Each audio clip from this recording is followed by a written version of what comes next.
स्वागत है आपका इंडिया की बात में। मैं अभिसार शर्मा और मेरे साथ हैं भाषा और मुकुल। और इंडिया की बात में आज जो 3 मुद्दे आपके सामने लेकर आए हैं। बाबा साहब अंबेडकर पर गृह मंत्री अमित शाह का विवादित बयान, फंस गई बीजेपी, क्या विपक्ष को मिल गया है अचूक हथियार। दूसरा मुद्दा जो हम आपके सामने लेकर आए हैं, चुनावों में पारदर्शिता के खिलाफ आखिर बीजेपी क्यों है। दिल्ली के चुनावों से ठीक पहले भाजपा का एक नेता पैसे बांट रहा है मगर एजेंसीज खामोश हैं। और मुद्दा नंबर 3, भागवत जो बार बार नसीहत दे रहे हैं कि हर मुद्दे पर मंदिर मस्जिद मत करो, हर मस्जिद के नीचे शिवलिंग मत ढूंढो। इस मुद्दे को लेकर संघ परिवार में जूतम पैजार है, क्या हो रहा है। मगर शुरुआत हम करना चाहेंगे बाबा साहब अंबेडकर पर अमित शाह के विवादित बयान। जी हां, अमित शाह एक विवादित बयान देते हैं मगर बात वहां नहीं रुकती है।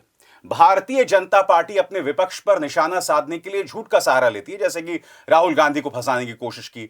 बात वहां नहीं रुकी, अब विपक्ष सड़कों पर उतर आया है, आंदोलन कर रहा है। भारतीय जनता पार्टी अपने स्तर पर जो गलती कर रही है, आपको याद होगा अमित शाह ने जो प्रेस कॉन्फ्रेंस किया उसमें उन्होंने सावरकर और अंबेडकर दोनों को एक मंच पर रख दिया, जबकि आप जानते हैं इन दोनों का मेल कभी नहीं हो सकता है। तो बीजेपी एक के बाद एक गलती कर रही है और क्या इसके दूरगामी परिणाम होंगे, क्या इस मुद्दे का पंच बताएंगी भाषा। अभिसार, एक बात साफ है कि बाबा साहब भीमराव अंबेडकर के नाम का जो करंट लगा है बीजेपी को, उससे उबरने की फिलहाल कोई स्थिति उसकी दिखाई नहीं दे रही। वह बैकफुट पर है और इसकी जीती जागती मिसाल है 25 दिसंबर को जिस तरह से पूरे देश में मनुस्मृति दहन दिवस मनाया गया, बड़े पैमाने पर दलित उतरे और बीजेपी और आरएसएस के खिलाफ गुस्सा फूटा है। अंबेडकर का अपमान नहीं सहेगा हिंदुस्तान, यही सेंट्रल फोकस इस समय इंडियन पॉलिटिक्स का है। अभिसार, क्या है आपका पंच? इस मुद्दे पर मेरा पंच ये, जैसे कि मैंने जिक्र किया था, अमित शाह प्रेस कॉन्फ्रेंस करते हैं और ये कहते हैं कि हम सावरकर और अंबेडकर दोनों का सम्मान करते हैं और हम एक ऐसी पॉलिटिकल पार्टी से हैं जहां अंबेडकर का सम्मान हुआ है। आप सब जानते हैं कि सावरकर ने बाबा साहब के बारे में भिखारी शब्द का इस्तेमाल किया था। अंबेडकर क्या महसूस करते थे संघ परिवार के बारे में, ये सब जानते हैं। और हम ये भी जानते हैं कि आडवाणी ने रामरथ यात्रा मंडल की काट में शुरू की थी। तो बीजेपी के सोच में है अंबेडकर विरोध, और ऐसे में पार्टी अपने आप को जायज कैसे ठहराएगी। क्या इस मुद्दे का पंच बताएं मुकुल।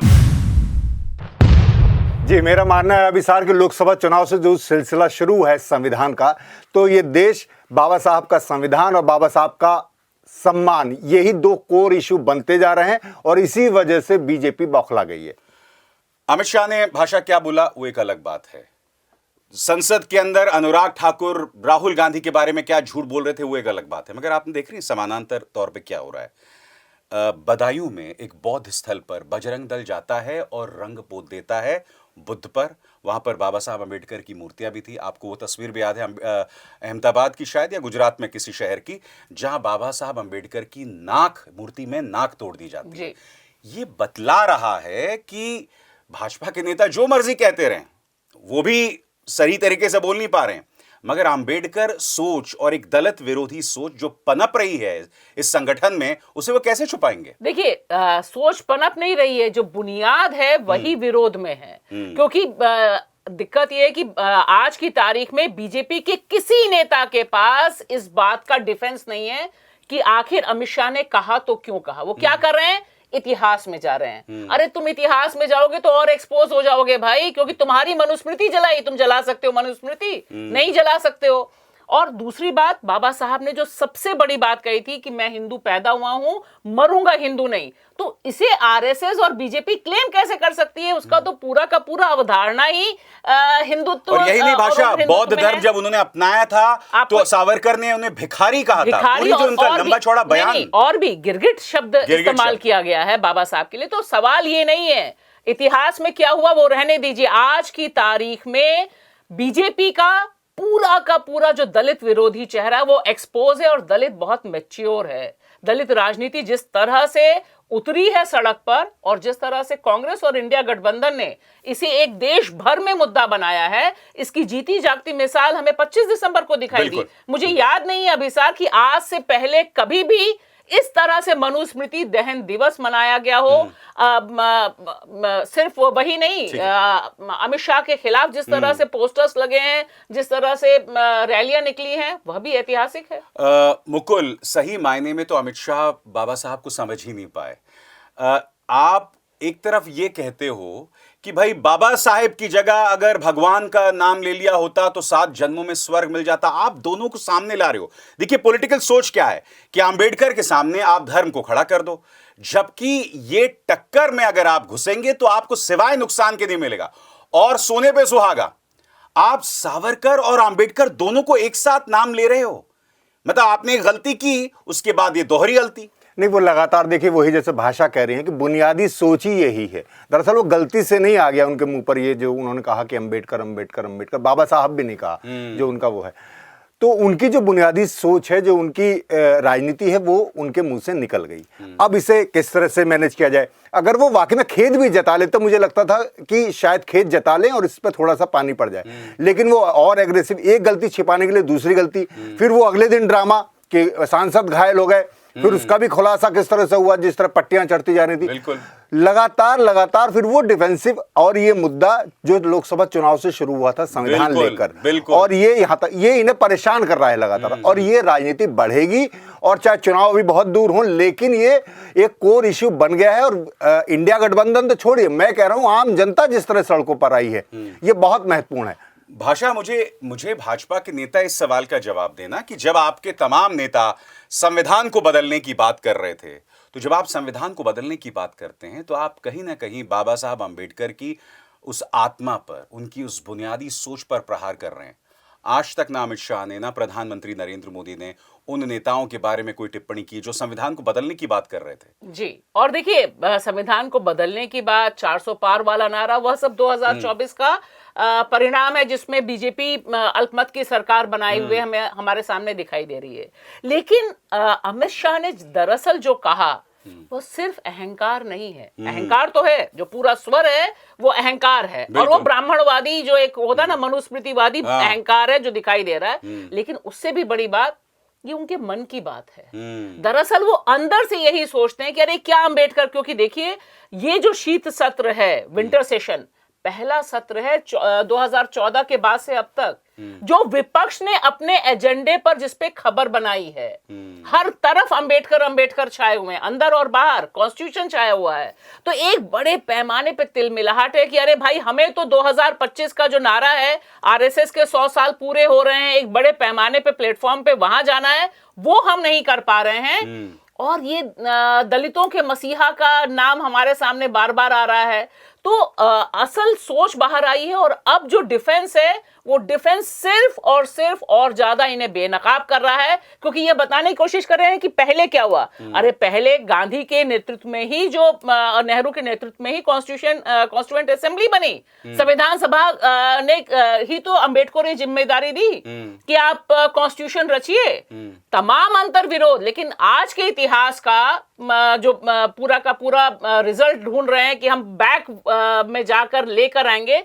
अंबेडकर जिंदा दस्तावेज है, जिंदा किरदार है आज की राजनीति का। इतिहास में आप उसे दफन नहीं कर सकते। और यही नहीं, सबसे हास्यास्पद बात कि अमित शाह प्रेस कॉन्फ्रेंस करते हैं और 1990 का जिक्र करते हैं कि मंडल तब लाया गया जब हम उनके साथ सरकार में थे। लोग दूध का दूध और पानी का पानी जानते हैं। जॉर्ज फर्नांडिस का बयान, जिसे आज तक आपने गलत साबित नहीं किया है, कि अडवाणी ने कहा था कि जॉर्ज वीपी जो है मंडल लेके आए हैं, मेरे पास कोई विकल्प नहीं रहा, इसलिए मैं राम रथ यात्रा निकाल रहा हूं। ना आप राम के प्रति जो है वफादार थे, और मंडल विरोधी चेहरा तो है ही आपके सामने। तो अंबेडकर विरोध भाजपा की डीएनए में है। बिल्कुल, हकीकत ये है। वही मैं कह रहा था। और मंडल कमीशन की तो ये बात हुई, जो एक झूठ और वो लगातार बोल रहे हैं, वही कह रहे हैं कि भाषा जय करें, इतिहास में जाओगे तो और एक्सपोज हो जाओगे। हिंदू कोड बिल का और वो कह रहे हैं कि इस्तीफा देना पड़ा उन्हें, पर वो इस्तीफा किसकी वजह से देना पड़ा बीजेपी ये नहीं बता रही कि उसमें हिंदू महासभा और संघ का ही जिस तरह से विरोध था। हिंदू कोड बिल बाबा साहब लाना चाहते थे, नेहरू ने बाद में पास भी कराया टुकड़े करके उसे, लेकिन जिसकी वजह जिन्होंने विरोध किया वही ब्राह्मणवादी, वही आरएसएस, वही हिंदू महासभा, वही सब लोग विरोध में थे, जिसकी वजह से इतना बड़ा, जिसकी वजह से महिलाओं को ये सब अधिकार मिलने थे और जो थोड़े थोड़े करके मिले अभी तक जाकर। तो ये लगातार इस पर झूठ बोल रहे हैं और वाकई इतिहास में जाएंगे तो और एक्सपोज होंगे। और ये बताएं ना कि संविधान के बारे में आरएसएस ने क्या कहा था, क्या कहा था जब ये संविधान आया था कि इसमें कुछ भारतीय ने, कुछ मनुस्मृति की गूंज नहीं है, उसकी छाप नहीं है, क्यों नहीं बताती है बीजेपी? झंडा तक तो फहराया नहीं था, तो ये क्या देशभक्ति और क्या कॉन्स्टिट्यूशन की बात ऑर्गेनाइजर में छाप रहे हैं कि इसमें ना भारतीय पदवावली है, ना शब्दावली है, ना मनु का कोई कानून है जिसे दुनिया मानती है। अब पता नहीं दुनिया मानती है नहीं मानती है। मनुस्मृति दिवस पर देखिए इतना पीछे इतिहास में दलित आज की तारीख में और पिछड़ा और जो कॉन्स्टिट्यूशन में विश्वास रखने वाले हैं वो इतिहास के पन्नों में जाना नहीं चाहते हैं। आज की तारीख की बात कीजिए, उत्तर प्रदेश टॉप पर है दलित एट्रोसिटी में। बिल्कुल। हाथरस की बेटी, कितने साल हो गए आज तक आप न्याय नहीं दिला पाए, एक नौकरी नहीं दे पाए उस परिवार को, बाकी क्या बात करते हैं। उत्तर प्रदेश में दलित लड़के के साथ क्या होता है, पेशाब किया जाता है, यातना दी जाती है और वो सुसाइड कर लेता है। मध्य प्रदेश में भी, मध्य प्रदेश में वही हाल है, गुजरात में वही हाल है। तो ये सब इतिहास में जाके नहीं होगा। आज का दलित आज देख रहा है कि आप क्या कर रहे हैं, किस तरह से उसका आरक्षण भी खा रहे हैं। ये भी बहुत अहम सवाल है। हर जगह आरक्षित सीटों पर नॉर्मल भर्तियां हो रही हैं और ये एक बहुत ज्वलंत सवाल है। अच्छा, मैं अब इसको आगे बढ़ाना चाहूंगा। मुकुल, मुझे बताइए, विपक्ष अब इससे हथियार तो बना रहा है, मगर अभी दिल्ली के चुनाव है, मगर मुझे नहीं लगता है कि इसकी दिल्ली के चुनावों में कोई बहुत बड़ी गूंज होगी। हालांकि दोनों पक्ष जो हैं उसे मुद्दा बना रहे हैं। केजरीवाल के बारे में बीजेपी आदत के मुताबिक झूठा बयान वायरल कर रही है कि उन्होंने ये कहा था कि लोगों ने दारू पी के संविधान बनाया था, जबकि आप जानते हैं इस केजरीवाल का वो बयान कांग्रेस के संविधान के बारे में था। तो आपको लग रहा है कि विपक्ष इसे मुद्दा बना पाएगा? सरल शब्दों में पूछा जाए तो नहीं, विपक्ष बना पाए ना बना पाए, जनता के बीच ये मुद्दा है और इसी वजह से इंडिया गठबंधन को चुनाव में थोड़ी बहुत जो सफलता मिली इसी वजह से मिली। जनता का मुद्दा है ये। दरअसल विपक्ष की अपनी अपनी अपनी कैपेबिलिटी है कि वो किस तरह से बना पाए। और अरविंद केजरीवाल कोशिश कर रहे हैं, उन्होंने वो AI वाले वो भी विज्ञापन भी जारी किए हैं। अरविंद केजरीवाल इस बात में माहिर हैं। अब लेकिन मैं कह रहा हूं कि जनता के बीच ये मुद्दा गया है और ये एक बड़ा मुद्दा लगातार बनेगा और मुझे लगता है कि ये एक कोर इशू बनेगा देश का, भले ही चुनाव में अभी कुछ हो। नहीं, लेकिन मेरा तो मानना है कि विपक्ष के पास ये अचूक औजार मिला है। जो अमित शाह जी की मन की बात संसद में उनके मुंह से बाहर निकल गई, इसने विपक्ष को जो मुद्दा दिया है, जो औजार दिया है, क्योंकि यह एक पॉलिटिकल फाइट है और कोई भी पॉलिटिकल फाइट बिना पॉलिटिकल पार्टीज के नहीं लड़ी जा सकती है। और जिस तरह से मैंने देखा है, हम सब ने देखा है, पार्लियामेंट का मकर द्वार जंतर मंतर बन गया। पार्लियामेंट का मकर द्वार जहां प्रोटेस्ट पर प्रोटेस्ट होते रहे। आप देखिए कि आज की तारीख में विपक्ष इसे मुद्दा लेकर जमीन पर उतर रहा है और दिल्ली की राजनीति में मौके पर चौका जो मारा है अरविंद केजरीवाल ने, वह भी क्लासिक है कि वो आपने AI ऐड निकाल दिया। अब सारी बहस वहीं चल रही है, उसको लेके दूसरे डिस्टॉर्टेड फॉर्म्स आ रहे हैं, लेकिन फिलहाल बैकफुट पर है। इसीलिए NDA की बैठक करनी पड़ी मोदी जी को। अच्छा, और बोलना पड़ा। अच्छा, हाँ बिल्कुल, वो आज इंडियन एक्सप्रेस में भी खबर आई है जहां चंद्रबाबू नायडू ने इस बात की मांग की है कि भाई जिस तरह से विपक्ष इस मुद्दे पे लामबंद है, हमें भी एक बैठक बुलानी चाहिए। मगर आप देख रहे हैं भारतीय जनता पार्टी अपने स्तर पर इसका जवाब सिर्फ झूठ के साथ दे सकती है। या तो आप राहुल गांधी पर झूठ बोलो, ठीक है, कि भाई उन्होंने कहा कि हम तो धक्का देंगे ही, या फिर अरविंद केजरीवाल के बारे में झूठ बोलो। ये कैसी पॉलिटिकल सोच है जो सिर्फ झूठ को ही राजनीतिक हथियार बना सकती है? हाँ, तो ये तो है। और देखिए, वैसे भारतीय समाज का ये सच भी है कि डॉक्टर अंबेडकर किसी को पचे नहीं थे। दरअसल कांग्रेस में भी ऐसे बहुत तत्व थे जो उनका विरोध कर रहे थे, तभी वो इतनी ज्यादा मुश्किलें आई हैं। केजरीवाल के बारे में भी है। देखिए, इसलिए लोगों में ये होता, बीजेपी को लगता है मेरा झूठ। केजरीवाल के विधायक को इस्तीफा देना पड़ा जब उसने बाबा साहेब की प्रतिज्ञाओं की वाचन किया था। तो वो भी बर्दाश्त केजरीवाल को नहीं हुए थे, उन्हें लगा था।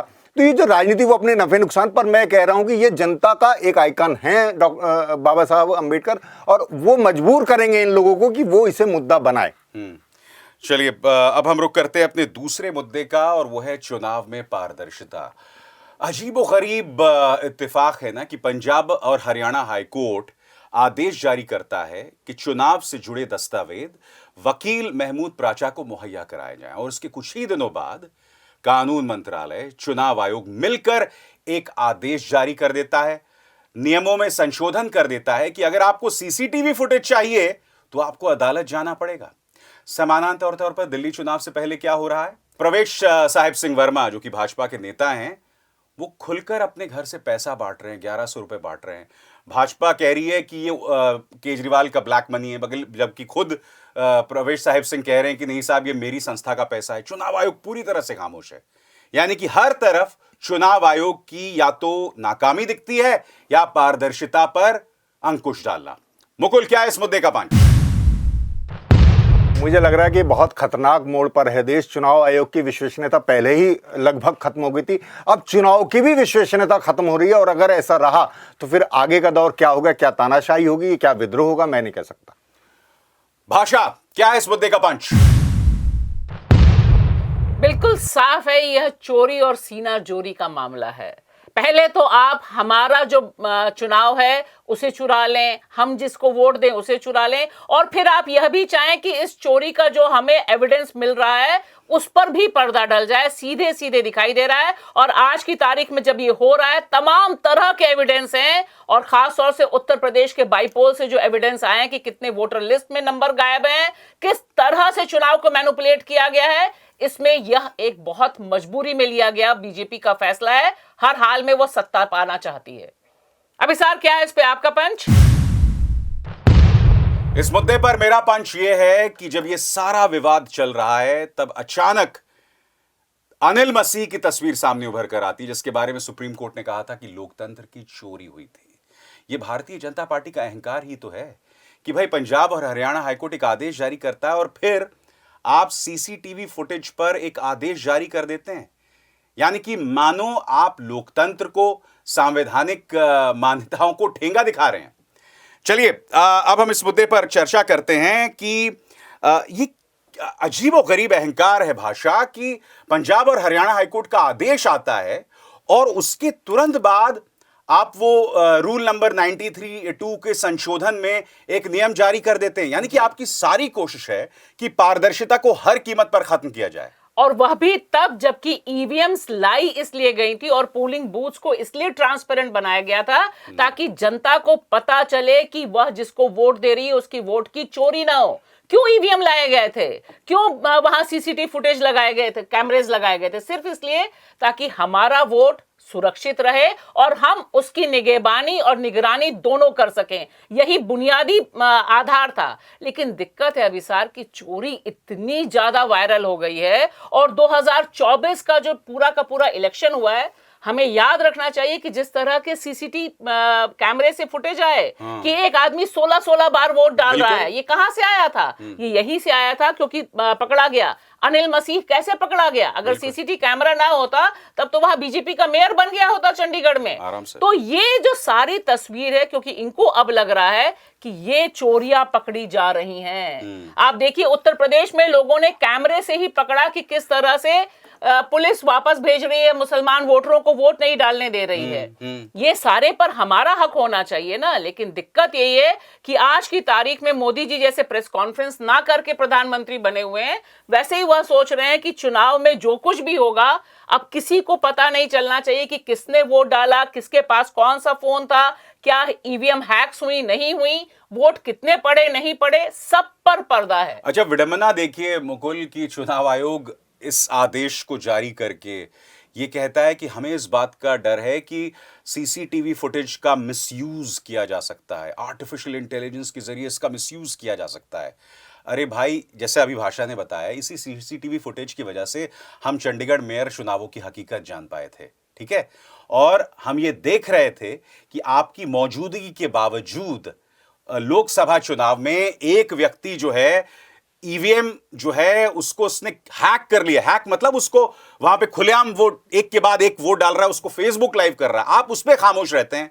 आपको चिंता हो रही है सीसीटीवी के मिसयूज की? नहीं, अगर ऐसी चिंता है तो फिर तो सभी चीज गड़बड़ हो जाएगी। अब एआई से कुछ भी अगर आपको करना है गड़बड़, वो तो आप कोई डॉक्यूमेंट देंगे, उसमें भी कुछ फेरबदल हो सकते हैं, तमाम सब चीजों में हो सकते हैं, इसलिए ये तर्क बेकार की बात है। पर मैं कह रहा हूं कि जिस तरह से पूरा एक रवैया आप देखिए, तो उसमें जिस तरह से पहले चुनाव आयोग की नियुक्ति में जिस तरह से सीजीआई को हटाया गया, वहां से ये सिलसिला शुरू होता, वहीं से वो हो जाता, किस तरह से अचानक से एक बैठक करके तुरंत नियुक्त कर दिए जाते हैं, तो वो जो विश्वसनीयता थी वहीं से कम हो गई।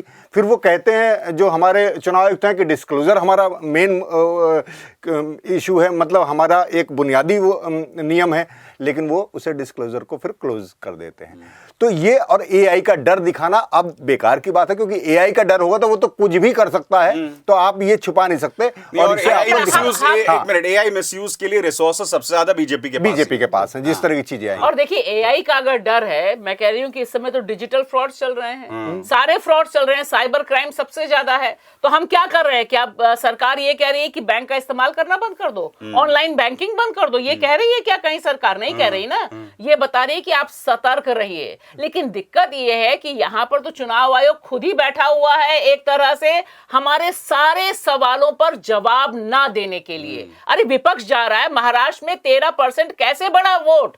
आप बताओ ना भाई, ईवीएम है, डिजिटल हिसाब है, यहां बटन डाला वहां जाता है, तो बंद होने के 24 घंटे बाद 13% बढ़ जा रहा है।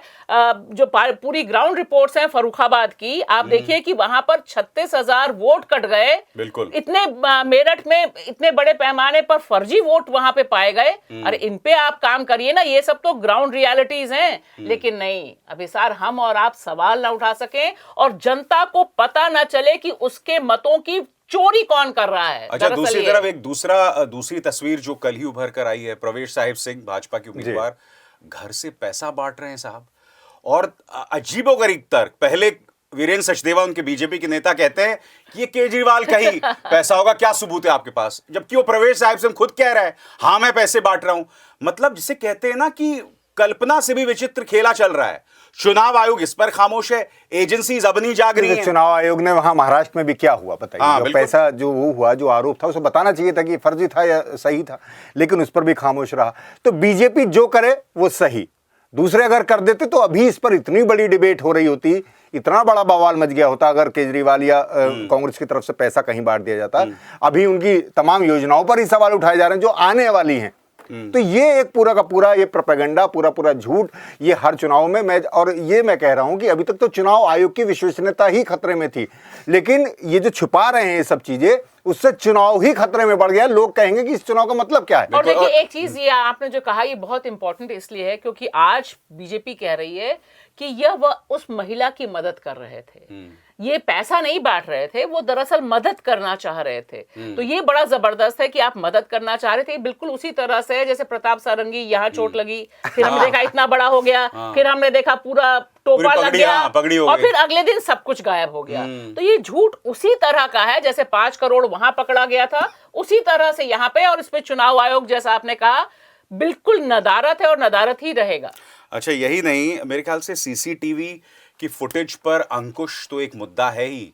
न्यूज लॉन्ड्री की जो रिपोर्ट आपने पढ़ी होगी सुमेधा मित्तल की, जिसमें बताया गया कि फर्रुखाबाद में किस तरह से जो हैं 32,000 से ज्यादा मतदाताओं के नाम सूची से हटा दिए गए। मेरठ में फर्जी मतदान जिसका जिक्र आपने अभी अभी किया, तो ये एक बहुत बड़ा मुद्दा है भाषा, वोटर्स लिस्ट का डिलीट हो जाना, क्योंकि जहां जीत का अंतर लोकसभा में 2000 वोट्स का है, 48 वोट्स का है। नहीं, और यहाँ पर जहां फर्रुखाबाद की बात है, वहां पर बीजेपी 2700 वोट से जीती है। अब आप देखिए कि उतने से जीती है, और यहाँ पर उन्होंने डिटेल जो स्टोरी की उसमें यह भी बताया कि यह वोटर लिस्ट से जो नाम गायब हुए हैं ये उन इलाकों में है जहां पर यादव है, मुसलमान है और जाटव है। 3 कम्युनिटीज के लोग जहां पर, वही इत्तेफाक हर जगह दिखाई देता है। उन्हीं जगहों पर डिलीशन होता है जहां पर यादव हो, जाटव हो, पिछड़ी जातियों के वोटर्स हो। मतलब देखिए, एक तरफ तो वोटर्स डिलीट हम देखते हैं, और समानांतर तौर पर आपने देखा होगा यूपी सरकार का जो फरमान होता है कि भाई यादव अधिकारी को, मुस्लिम अधिकारी को, पासी और कुर्मी अधिकारी को वो लोग ड्यूटी पर नहीं लगाते हैं, सिर्फ ठाकुरों को लगाया जाता है।